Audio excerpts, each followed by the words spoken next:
se encontra escrito no livro de Números, capítulo número 14, versículos de número 6 ao 9.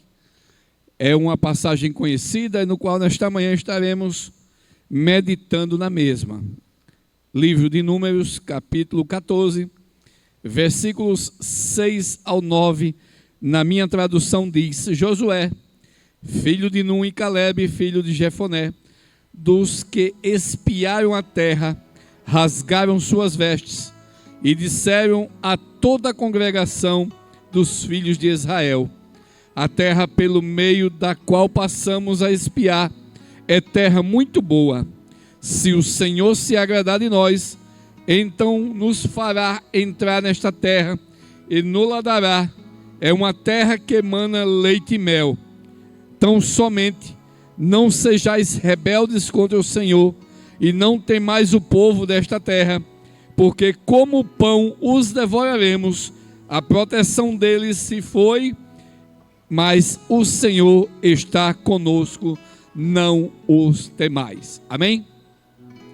Quero nesta manhã trazer um tema a esta mensagem, no qual esses dias estivemos lendo, meditando, orando e pedindo graça e direção ao Senhor para falar ao vosso coração nesta manhã.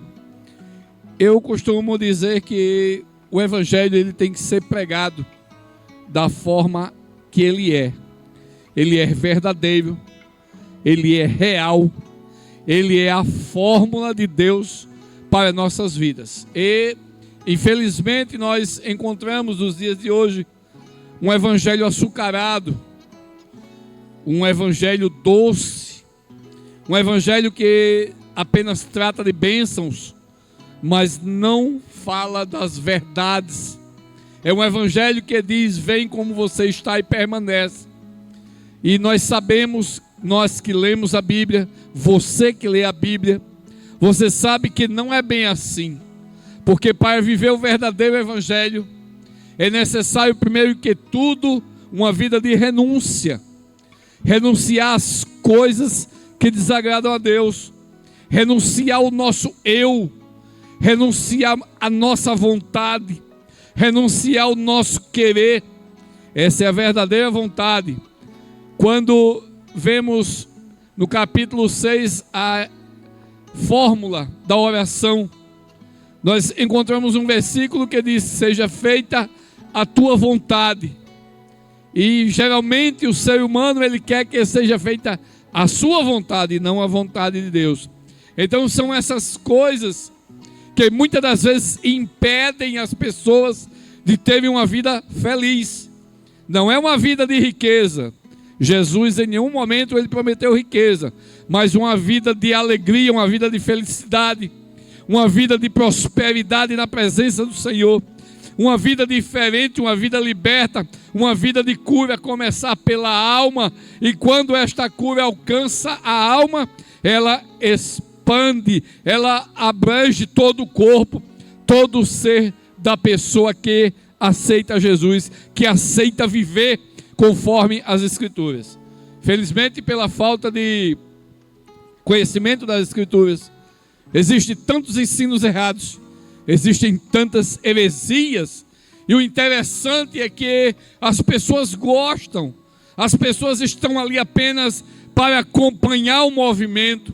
Infelizmente as pessoas estão ali apenas para ver o que vai acontecer, quando na verdade voltam para as suas casas da mesma maneira que chegou. Mas o verdadeiro evangelho ele é diferente. O verdadeiro evangelho você ouve, ele desce ao seu coração. O Espírito Santo de Deus convence que você precisa de uma vida melhor. O evangelho convence que você precisa de Jesus. O evangelho mostra que você precisa mudar a sua vida, as suas ações, os seus atos, a sua forma de falar, a sua forma de tratar o seu próximo. E aí quando você começa agora a ser convencido pelo Espírito Santo, aí a Bíblia diz que ele agora vem fazer morada. Ele vem fazer uma limpeza no seu templo, porque você é templo, morada do Espírito Santo. E é claro, nós sabemos que quando nós mudamos para uma casa, a primeira coisa que se faz é uma limpeza.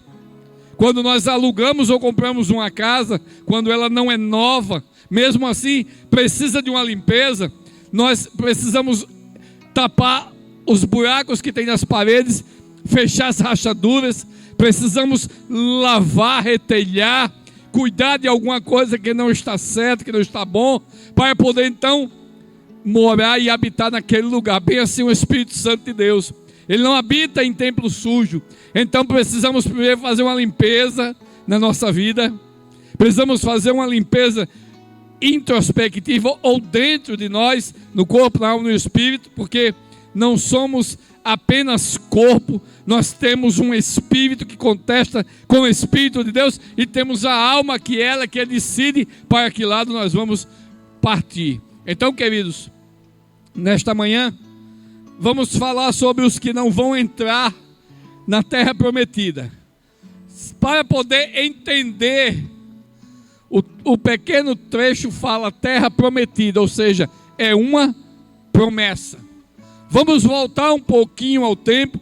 Eu vou falar devagar para você entender o que Deus quer tratar com você nessa manhã. Presta atenção. Para podermos entender como surgiu a questão da terra prometida, ou a promessa de Deus de nos fazer habitar em uma terra melhor. Essa é a definição. Tudo começou lá em Gênesis, quando José ele morreu. O texto final diz que ele foi enterrado em um caixão no Egito. E o rei ou faraó que veio após, ele não conhecia José. Ele não conhecia os atos que José fez para o Egito naquele tempo prosperar. Ele não conhecia a história. A Bíblia diz que ele não conheceu José. Nós vamos entender então que, claro, Deus fez o seu povo prosperar em tudo, em quantidade, em forma e tudo mais. E então naquele exato momento, o rei novo que chegou, ele teve medo, ele temeu de que o povo de Deus se multiplicando, prosperando, viesse algum inimigo, o povo, os judeus, os israelitas, eles se juntassem aos inimigos para pelejar contra o Egito. A bem verdade é que aquele homem ele não teve segurança. E a Bíblia vai nos relatar que ele agora começa a afligir o povo, começa a colocar dura servidão, começa a colocar mais peso para evitar que o povo se multiplicasse. A Bíblia vai dizer que aquele homem, aquele rei do Egito, ele agora fica preocupado e agora aumenta a produção de tijolos, a ponto de o povo suspirar pela opressão que estava sofrendo. A Bíblia vai nos contar que naquele momento, a súplica, a dor, o sofrimento daquele povo chega até Deus. E Deus, ele agora olha a situação do povo escrava. Ele olha agora a situação do povo sendo torturado, sendo infligido. E ele disse: eu vou libertar o meu povo. Eu vou tirar o meu povo da servidão. Vou tirar com mão forte e estendida, está escrito, e vou levar para uma terra que emana leite e mel. A promessa. O texto diz que agora, se não me falha a memória, lá pelo capítulo 3 de Êxodo, começa agora o processo de tirar o povo da escravidão. Processo lento, que foi necessário Deus, através do seu servo, ele infligir, ele humilhar os deuses do Egito. Por conta disso, Deus instituiu as pragas, que cada praga que vinha abatia e praticamente desmoralizava os deuses do Egito. Ele feriu o Nilo, ele feriu o sol, ele feriu a terra, ele veio todas as coisas que naquele tempo era exaltado, era honrado, era cultuado pelos egípcios naquele tempo, eram os seus deuses. E nós entendemos que não existe um Deus maior do que o Senhor. Ali Deus provou que Ele era o único, que com mão forte todos os deuses da terra, todos quanto aquele que o ser humano, pela falta de conhecimento da Bíblia, se inclina para fazer uma petição, se inclina para prestar um sacrifício de louvor, quando na verdade o verdadeiro sacrifício de louvor é somente para o Senhor nosso Deus, na pessoa bendita de Jesus. Aí o povo agora ele é retirado do Egito, como diz o texto, com mão forte e estendida, porque Deus ele não abandona aqueles que têm compromisso com Ele. Quando o povo decidiu largar os ídolos, quando o povo decidiu deixar as coisas que desagradavam a Deus, Deus agora começou a guiá-los por um caminho no qual levaria a terra prometida, a promessa de Deus na vida daquele povo. O processo é longo e em determinado lugar, o texto que antecede mostra que é enviado alguns espias, é enviado alguns homens para olhar a terra, para examinar a terra, para olhar a promessa verdadeira que Deus tinha feito. O texto diz que era belíssimo as coisas que havia naquele lugar. Um cacho de uva trazido por 2 homens. Você imagina o tamanho e a formosura dessa fruta. Mas infelizmente o texto vai nos relatar que o povo também viu as dificuldades, viu os obstáculos, viu as lutas que eles iriam passar. E o texto diz que o povo, o seu coração tremeu, o seu coração derreteu do medo, derreteu, se angustiou. E agora eles, livres agora, pretendiam voltar para o Egito, voltar para a escravidão, voltar para o sofrimento, voltar para as lutas, voltar para as coisas que abominavam ao Deus Todo-Poderoso. O texto diz que quando eles chegam diante do seu líder para dar o relatório, ele disse: verdadeiramente a terra é terra que emana leite e mel, mas vimos lá gigantes, que são grandes, que comem, são como gafanhotos, e vão nos destruir, vão nos matar.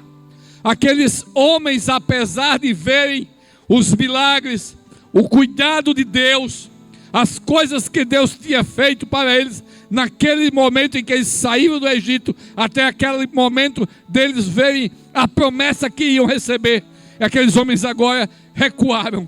Eles queriam voltar para casa, eles queriam voltar para a escravidão. Então a Bíblia diz que Josué e Caleb, ele diante de todo o povo, rasga as suas vestes e se humilham diante de Deus e diante do povo. E diz: olha, a terra que o Senhor prometeu, aquilo que Deus prometeu para você é bom. O que Deus tem preparado para o ser humano é bom. Mas tem uma regra. A regra para ter a bênção verdadeira de Deus. A bênção de Deus não é riqueza, eu repito. Deus não prometeu riqueza, Jesus prometeu cruz. Prometeu renúncia. Você tem que renunciar ao que você gosta. Você tem que renunciar o seu pecado favorito. Você tem que renunciar às coisas que não agradam a Deus para você viver verdadeiramente a promessa. E o texto continua.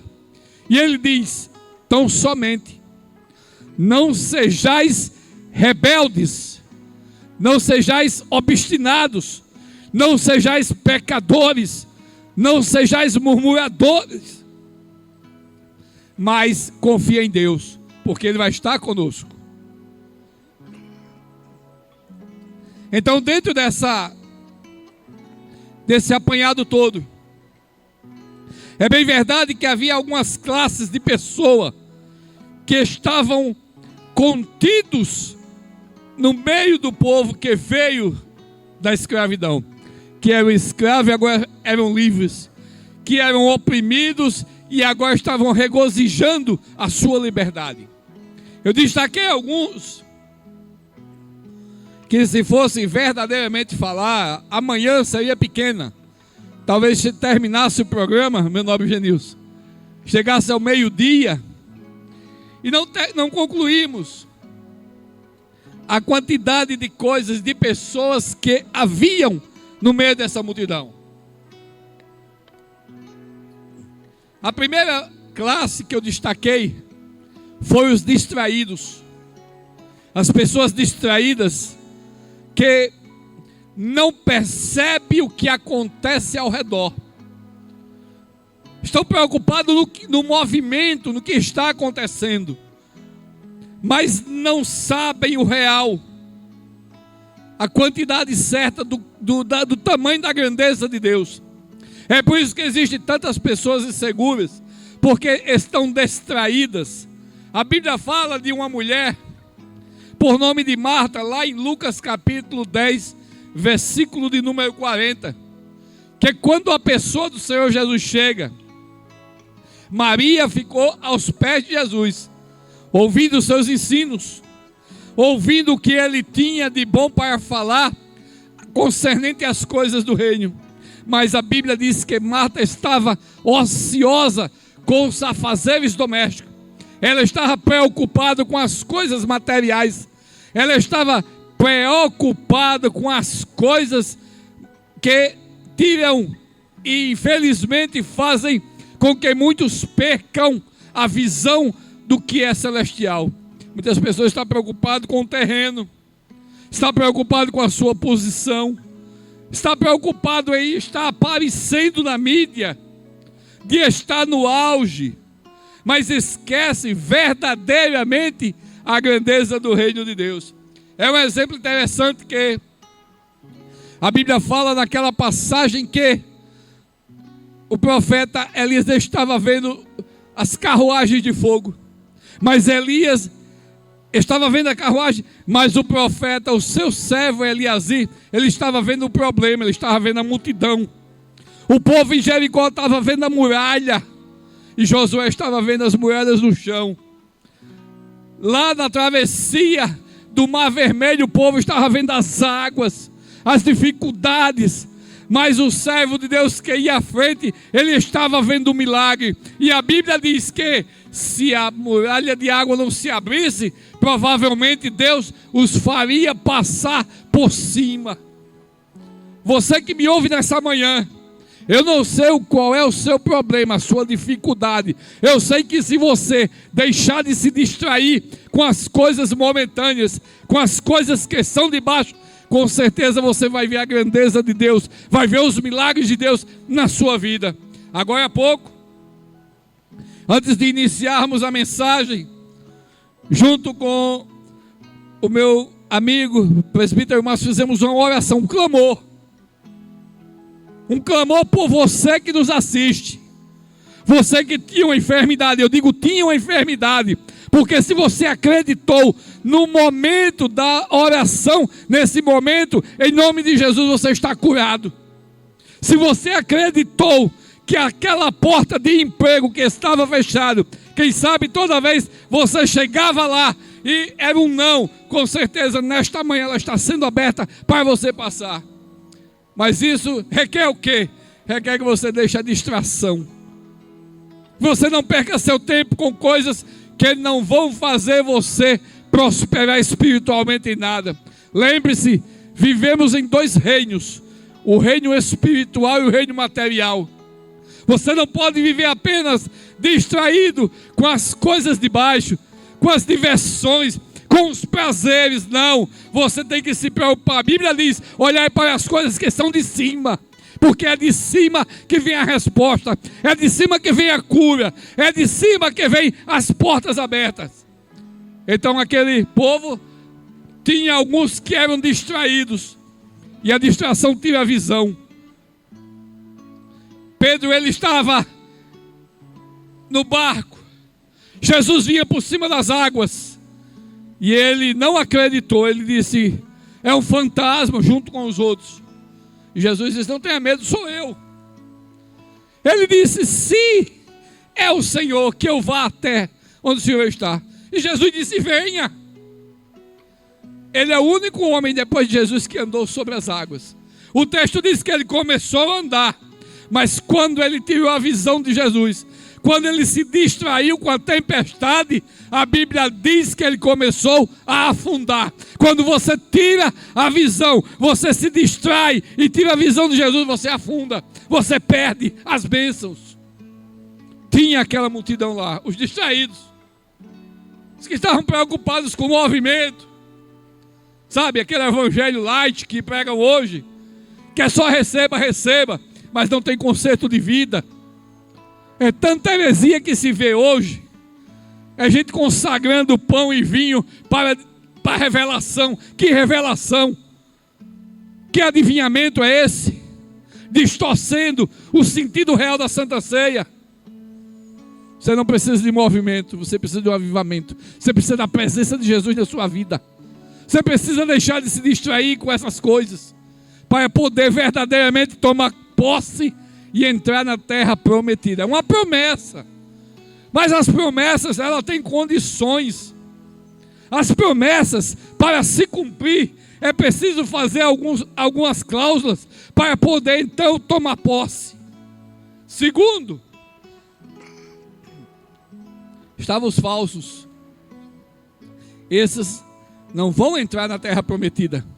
Sabe por quê? Primeiro que tudo, conhecereis a verdade e a verdade vos libertará. A Bíblia diz que Jesus, ele é a verdade. E nele a Bíblia diz: não houve engano algum na sua boca. Os falsos são, como está em Mateus 7,15. Para nós se acautelarmos dos falsos profetas. São aquelas pessoas fingidas, chamados por Jesus muitas das vezes de sepulcro caiado. Andava bonito, tinha postura, tinha posição, mas era morto. Por fora estava bonito, mas por dentro estava podre. E Jesus diz: olha, cautelai-vos, vigiai, se afaste dos falsos. Por quê? Porque seu evangelho é falso. É como eu disse no início da mensagem, é aquele evangelho doce, é aquele evangelho que não fala de arrependimento, é o evangelho que não fala de morrer para as coisas que desagradam a Deus. Não, você venha para cá, ele vai ser uma bênção, você vai ficar rico, olha, vamos fazer a campanha disso, a campanha Meu amigo, você não precisa de campanha, você precisa ler a preciosa palavra para poder entender verdadeiramente o que Deus tem preparado para você. E acredite, Deus tem o melhor. Acredite, Deus quer fazer o que o seu ídolo não faz, que o seu líder não faz, mas Ele é Senhor e Ele tem poder para fazer. A Bíblia fala daqueles que estão preocupados apenas na sua posição. Falsos profetas, homens de lábios enganosos, mentirosos. E a Bíblia diz claramente que o filho do diabo é mentiroso. Ou o mentiroso é filho do diabo, porque ele é pai da mentira. Ele leva o engano. Ele não quer que você, como ser humano, você consiga prosperar, você consiga vencer naquilo que ele, como anjo de luz, falhou. Então ele luta para te enganar. Ele luta para tirar você da posição, do centro da vontade de Deus, para que você não entre na terra prometida. O falso não entra na terra prometida, ele fica do lado de fora. A Bíblia diz que o falso, ele é abominável. O falso, ele faz perder as vidas. E a Bíblia diz: ai daquele que serve de pedra de tropeço. Então, querido, primeiro nós vimos os distraídos, depois os falsos. Mas também tinha outra classe. Havia naquela situação de pessoas o presunçoso. sabe? Aquele que acha que é importante, aquele que acha que sem ele não acontece nada, aquele que se orgulha em mostrar diante de todos, como naquele tempo os escribas, os fariseus, quando Jesus os repreendia, chamava de sepulcro caiado, dizia que eles serviam para consumir a casa das viúvas, com pretexto de longas orações, para serem vistos nas praças como homens de Deus. E Deus não está procurando esse tipo de gente. O presunçoso, nós vemos um texto muito interessante, no qual está escrito em Lucas 18, do 10 ao 12, que fala sobre o fariseu e o publicano. O texto diz que o fariseu, ele entra no templo para adorar, e ele agora, na sua pompa, no seu orgulho, ele começa a agradecer hipocritamente: Senhor, te dou graças, eu dou dízimo de tudo que tenho, jejum 2 vezes por semana, e começou a retalhar tudo que ele fazia, tudo que ele se achava, ele colocou naquela oração hipócrita. Mas o texto diz também que lá atrás havia alguém que não se atrevia nem levantar a cabeça, que não se atrevia nem a falar nada, apenas o texto diz que ele batia em seu peito e dizia: Senhor, tem misericórdia de mim, que sou pecador. Ele reconhecia a sua pequenez, ele reconhecia que precisava de Deus, que precisava descer mais, porque é descendo que você consegue subir. Não se começa uma escada de cima, começa uma escada de baixo. Primeiro batente, se humilhando, orando, consagrando, reconhecendo que não é nada, que não tem nada. A ferramenta é emprestada. Eu e você não temos nada. Tudo pertence a Ele. Tudo é dele. E Ele nos emprestou para a honra, glória e louvor do nome dele, não é do nosso. Tanto que João, ele diz lá que ele cresça e eu diminua. Porque aqui, querido, aqui quem é grande é o Senhor nosso Deus. Ele é Senhor de todas as coisas. Ele é Senhor da tua vida, foi Ele que te formou. Se você quebrar alguma coisa no seu corpo, Ele sabe exatamente o que quebrou. Ele tem o poder de restaurar. Ele tem o poder de colocar tudo no seu devido lugar, sem o médico sequer tocar em você, porque Ele é Senhor. Então precisamos o quê? Precisamos reconhecer. Precisamos ser humildes, deixar de ser presunçoso, orgulhoso, porque na verdade, queridos, não temos nada. Se você não quer usar o talento que Deus te colocou, não tem problema, Ele pega e dá outro. E você fica olhando o outro entrar na terra prometida. Você fica olhando o outro receber a bênção. E vai dizer: mas Senhor, não, eu lhe dei. Eu coloquei na sua mão. E você não soube administrar. Você foi um mau mordomo. Mordomo é aquele, querido, que administra aquilo que não é seu. Então eu e você somos mordomos das bênçãos de Deus, das coisas de Deus, da palavra de Deus. Nós administramos a palavra neste programa para alcançar a tua vida, alcançar a tua família.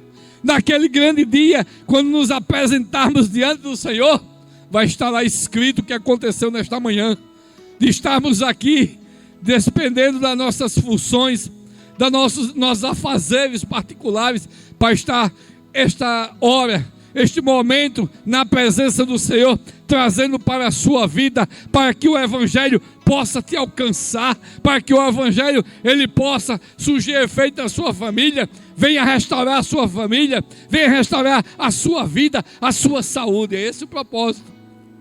Aqui ninguém é grande. Aqui grande é o Todo-Poderoso que está falando contigo nessa manhã, que está trazendo para você, para o seu coração, a verdade pura que liberta, a verdade que dá vida. E nessa manhã não é diferente. Tinha as pessoas presunçoso, orgulhoso, nariz empinado, olhos altivos, E a Bíblia diz que o Senhor, Ele abomina todas essas coisas. O Senhor não suporta altivez. O Senhor quer que eu e você, para ser exaltado. Existe um versículo que, infelizmente, ele é lido. Eu já, muitas das vezes, já comentei com algumas pessoas e mostrei que não era isso. Muitas pessoas têm a mania de dizer: os exaltados, os humilhados são exaltados. Não é isso que a Bíblia diz. A Bíblia diz: aquele que se humilhar será exaltado. Ele não diz os humilhados. Ele diz: os que se humilhar serão exaltados. E lá na frente a Bíblia diz: humilhai-vos debaixo da potente mão do Senhor, e no tempo certo Ele vos exaltará. É no tempo de Deus, não é no meu, não é no seu tempo. O que você quer às vezes talvez não seja hoje, talvez seja amanhã, seja na próxima semana, próximo mês, próximo ano, quem sabe é o Senhor. Tudo acontece no tempo dele. Eu e você somos aperreados, somos apressados, queremos as coisas logo. Recebemos uma profecia que sabemos que foi de Deus, porque tem a profecia, tem a profetada, né? Tem a revelação e tem o revelamento, a adivinhação. É muito fácil hoje em dia o camarada saber da vida do outro e revelar. Mas eu tenho dificuldade. A Bíblia diz que eu e você devemos provar o profeta se verdadeiramente a profecia é de Deus.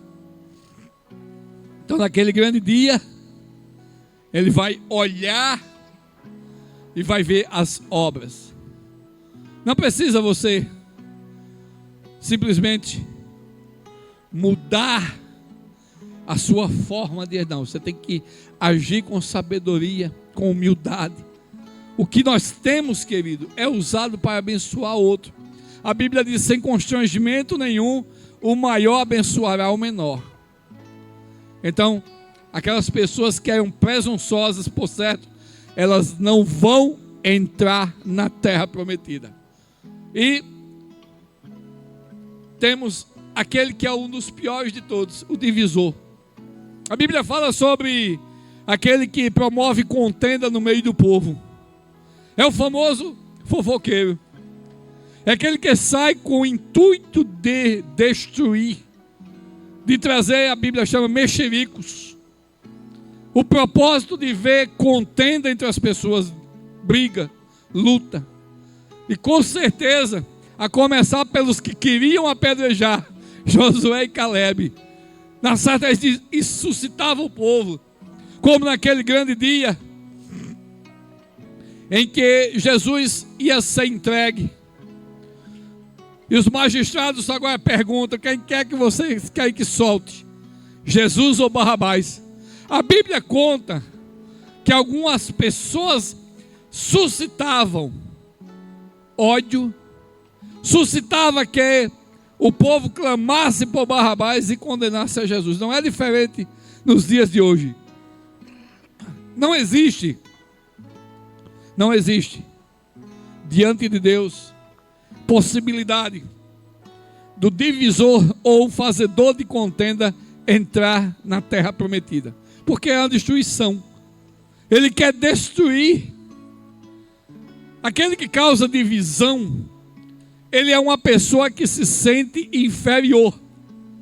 E ele usa essas artimanhas, esses ardis de Satanás, para destruir a vida dos seus companheiros, dos seus amigos. Quantos lares destruídos por conta de divisão? Quantas famílias nesse momento em que eu estou falando estão em luta? Pai não fala com filho, filho não fala com pai. A mãe não cuida da filha, a filha não gosta do pai. E aquele lá está assim, ó. Aí de repente chega alguém e ao invés de apaziguar, a Bíblia diz: bem-aventurado os pacificadores. Não seja um divisor, não seja um fofoqueiro, seja um pacificador. Você conhece a família que está em luta? Não vai jogar mais gasolina no fogo, não, porque isso tem peso diante de Deus. A mão de Deus pesa. As consequências são terríveis, porque nós colhemos aquilo que nós plantamos. Então quando você vê essas coisas, vá lá e leve uma palavra de conforto. está tendo uma contenda entre o casal. Seja um pacificador. Seja aquele que une. Seja aquele que junta. Aquele que amontoa a brasa e não aquele que espalha. E por certo, você agindo assim, Deus estará estendendo as mãos para a sua família também. Porque quem sabe, dentro da sua família não está o mesmo caso. Então aqueles homens que queriam fazer divisão, na grande pergunta entre Jesus e Barrabás, eles escolheram fazer divisão do povo. É bem verdade que nós sabemos que tinha que acontecer. Pelas Escrituras nós sabemos que Jesus teria que padecer, que Jesus teria que sofrer, que Jesus teria que derramar seu sangue, que seria humilhado, seria escarnecido, que tinha que morrer em castigo de cruz no meu e no seu lugar, porque aquela cruz não era dele, era nossa. E ele foi até o fim. Ele podia no meio do caminho dizer, não vou mais não, você arrebenta todo mundo. Mas ele disse, não, eu vou até o fim. Eu vou resgatar esse povo. Eu vou fazer com que eles entrem na terra prometida. Eu vou ser a porta da terra prometida. A passagem. E por fim, nós encontramos os acomodados. Aquele que para ele tanto faz com tanto fez. Ele não cresce e também não quer que ninguém cresça.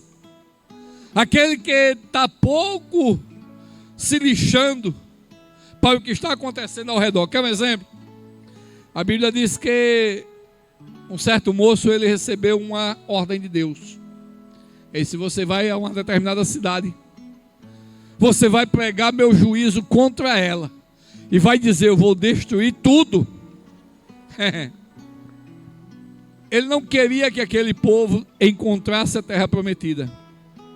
Ele não queria que aquele povo fosse salvo. Sabe o que ele queria? Que aquele povo fosse destruído. E ele, ao invés de obedecer à voz de Deus, a Bíblia diz que ele comprou a passagem e foi ao oposto da ordem de Deus. Comprou a passagem, entrou no navio, desceu para as partes baixas e ficou lá dormindo, acomodado, berço esplêndido, a tempestade lá em cima cobrindo e ele dormindo. O texto diz que a tripulação ficou empolvorosa, começou a jogar mantimentos, começou a se despender da carga, mas isso não resolveu. Enquanto o problema não fosse tirado, enquanto você não tirar o empecilho da sua vida, enquanto você não tirar aquilo que desagrada a Deus, você jamais vai cessar a tempestade na sua vida. Aí ele foi, estava lá. O capitão do navio desce. E eu acho interessante o texto quando diz que quando ele encontra Jonas dormindo, ele pergunta, que tens, dormente? Chama aí pelo teu Deus, quem sabe ele tem misericórdia e cessa essa tempestade. Você sabe o que ele fez, irmão? Ele se levantou do comodismo. Ele disse, é por minha causa que está acontecendo tudo isso. Foi necessário alguém ir lá avisar. Foi necessário alguém ir lá, preocupado com os demais. Quando você tem algo que desagrada a Deus, e vem a tempestade, ela não vem só sobre você. A tempestade vem sobre todos que estão ao seu redor. E Jonas, no seu comodismo, ele ameaçou a vida de toda a embarcação, de toda a tripulação. E ele disse, me jogue no mar. Me tire daqui, que vai passar. O texto diz que quando Jonas foi arremessado nas águas, a Bíblia diz que a tempestade cessou. Você tem que arremessar para longe, joga fora, para longe da sua vida, tudo que seja um empecilho entre você e a terra prometida. Que seja um empecilho entre você e o nosso Deus. Você está lembrado da casa que eu falei agora há pouco? Você precisa limpar a casa. Você precisa tirar os obstáculos que impedem Deus de trabalhar na sua vida, para você verdadeiramente ter e ser uma bênção. Aí você olha agora e diz: ah, irmão Itamar, então ninguém entra. Então está difícil. E agora, como é que faz para entrar na terra prometida? Te preocupa não, tem um antídoto. Te preocupa não, tem uma solução. Te preocupa não, se você der ouvidos, deixar o seu coração ser inundado pela palavra de Deus essa manhã, vai ter um espaço para você e para a sua família também na terra prometida. Quem entra então, irmão Itamar? Se não entram os falsos, os distraídos, presunçosos, divisores, não entram os acomodados. E quem entra? Quem vai? A resposta está no versículo que lemos para o final. Se o Senhor se agradar de nós, Ele vai nos colocar na terra que emana leite e mel. E como é que nós agradamos a Deus? Não é difícil agradar a Deus, não. É mais fácil do que você imagina agradar a Deus. Primeira coisa, você precisa de arrependimento. Arrepender dos seus atos, se arrepender das suas ações, das suas palavras, a forma como você trata o seu semelhante, sem altivez, sem prepotência, sem falsidade, sem egoísmo. Aí sim, se o Senhor se agradar, sabe o que agrada a Deus? Arrependimento. Sabe o que agrada a Deus? Confissão de pecados. Sabe o que agrada a Deus? Sinceridade, singeleza de coração. Sabe o que agrada a Deus? Oração. Sabe o que agrada a Deus? Glorificação. Ele tem que ser glorificado na sua vida, na vida da sua família. Ele tem que ser exaltado. Ele disse certa vez: esse povo que formei para que me desse louvor. Ele quer ouvir louvor da sua boca e não palavras de maldição. Ele quer ouvir da sua boca louvor e não práticas perniciosas, aquelas palavras chulas, palavras pesadas de baixo calão. Não é esse louvor que Deus quer ouvir de você. Não é assim que você agrada a Deus. Se o Senhor se agradar de nós, pensa, se Ele se agradar, Ele vai nos colocar na terra que emana leite e mel. Qual é a promessa? Naquele dia, naquele tempo, a promessa era a entrada em Canaã, a cidade que emana leite e mel.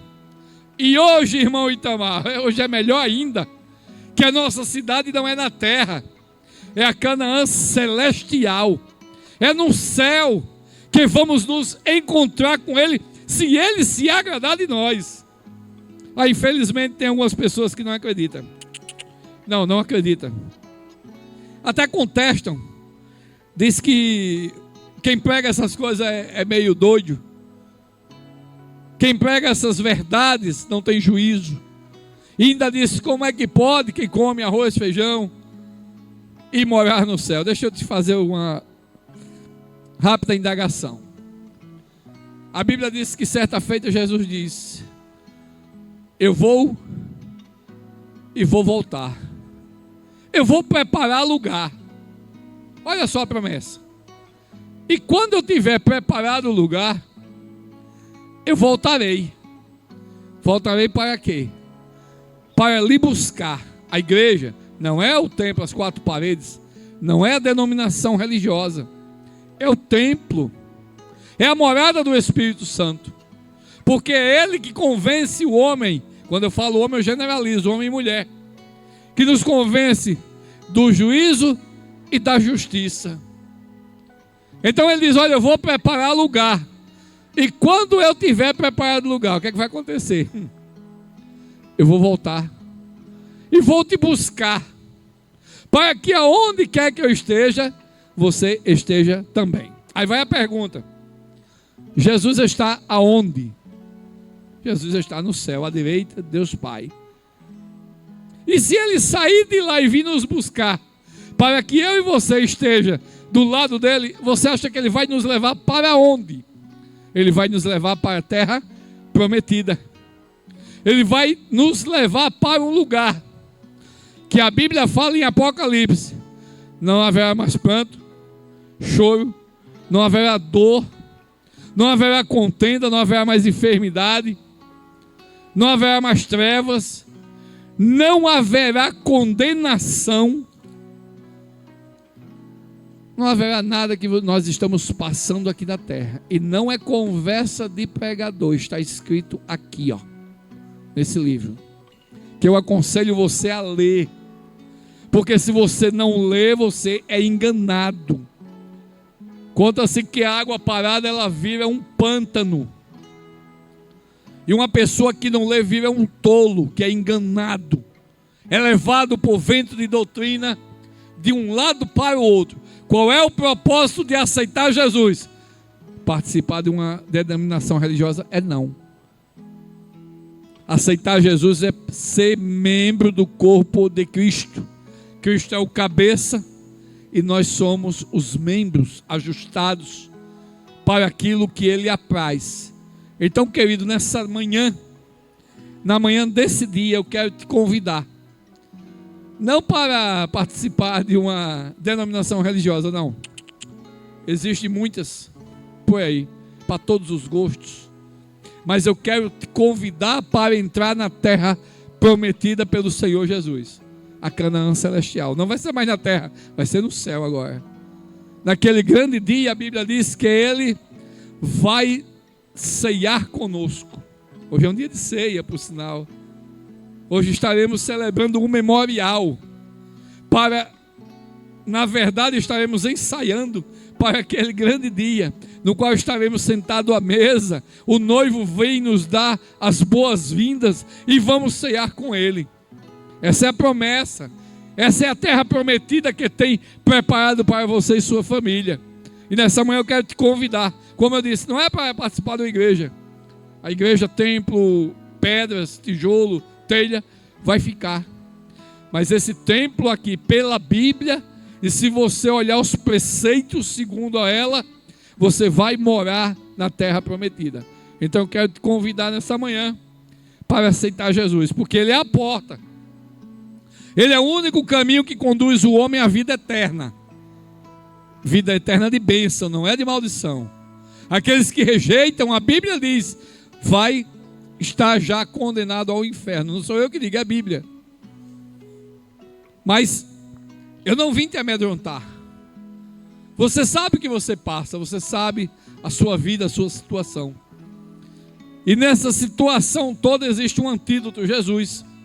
É Jesus que vai curar as feridas da tua alma. É Jesus que vai curar o teu corpo cansado. As enfermidades vêm. Quem sabe o médico desengana, mas Jesus diz, eu sou a porta. Você bate, ela se abre. Você entra e eu mando a resposta. Mas é preciso você querer. Você querer mudar de vida, mudar de ações, mudar as palavras, mudar o seu eu, fazer uma limpeza, tirar, como foi dito agora há pouco, a sujeira, as coisas que desagradam a Deus, para você poder entrar nas mansões celestiais pelas portas, não pela janela. Quem entra por janela é ladrão e salteador. Mas eu e você, mantendo-se fiel à palavra, estaremos entrando na mansão celestial, na terra prometida pelas portas. Então, nessa manhã, eu já quero louvar a Deus, agradecer por mais esta grande oportunidade que o Senhor nosso Deus nos concede